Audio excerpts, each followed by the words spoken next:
The valley of disappointment.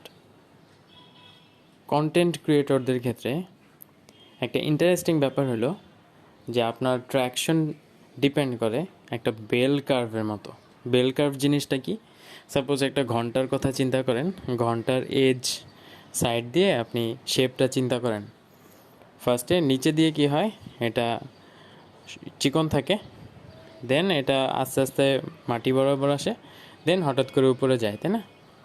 মানে একটা bell shape যেরকম হয়, ঘন্টা ঘন্টা আচ্ছা, তো হ্যাঁ, বেল কার্ভের এখানে কি হইতেছে যে শুরুতে আপনি ছোট্ট ছোট্ট ট্র্যাকশন পেতেছেন, কিন্তু আপনার অনেক বেশি এফোর্ট দেওয়া লাগতেছে।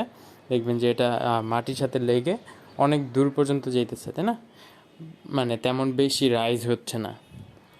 তো এই মুভমেন্টটাতে এটাকে বলে হলো ভ্যালি অফ ডিসঅ্যাপয়েন্টমেন্ট।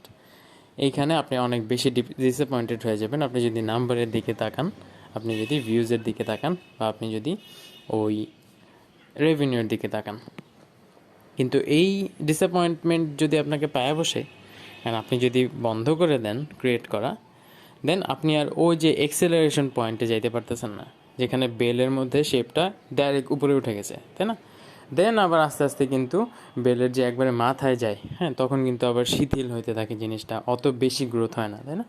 তো এরকম আপনি যখন কোনো একটা কিছু শুরু করতেছেন, কোনো একটা বিজনেস শুরু করতেছেন বা যে কোনো কিছু, তখন আপনি শুরুতে যদি ম্যাট্রিক্স বেশি অ্যানালাইসিস করেন, আপনি বেশি ডিসঅ্যাপয়েন্টেড হয়ে যাবেন, যেটা আপনাকে হয়তো ওই জিনিসটা ক্রিয়েট করতে বাধা দিবে। যখনই আপনি ওই ভ্যালি অফ ডিসঅ্যাপয়েন্টমেন্টটা পার হয়ে যাবেন, তখন আপনার একটা এমন অ্যাক্সেলারেশন হবে, দেখবেন যে আপনি বুম করছেন একবারে।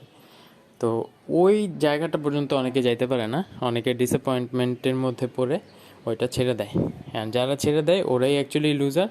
অ্যান্ড যারা ওইটা কন্টিনিউ করে, অ্যান্ড বেল কার্ভের ওই শুরুর কার্ভটা পর্যন্ত পার করে গিয়ে যখন এক্সেলারেশন পর্যন্ত যায়, ওরা তখন ওই জিনিসটা এনজয় করে।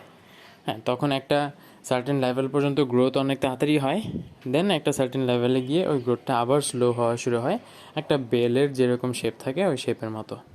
হ্যাঁ, আপনি জাস্ট সিম্পলি যদি চিন্তা করেন একটা এফ, হ্যাঁ, ছোটো হাতের এফ লেখা, যে এফ লেখার শেপের সাথে তুলনা করতে পারেন।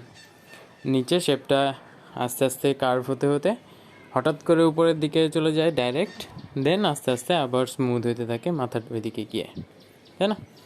তো এটাই দ্য ভ্যালি অফ ডিসঅ্যাপয়েন্টমেন্ট যদি আপনি পার করতে পারেন, দেন আপনার জন্য যে কোনো কিছু অ্যাচিভ করাটা অনেক ইজি, অ্যান্ড আপনি তখন এনজয় করবেন জিনিসটা।